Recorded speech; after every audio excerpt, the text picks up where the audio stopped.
أعوذ بالله من الشيطان الرجيم. بسم الله الرحمن الرحيم.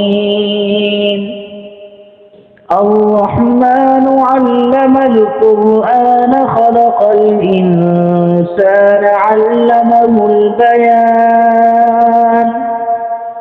الشمس والقمر بحسبان والنجم والشجر يسجدان والسماء رفعها ووضع الميزان ألا تطغوا في الميزان وأقيموا الوزن بالقسط ولا تخسروا الميزان والأرض وضعها للأنام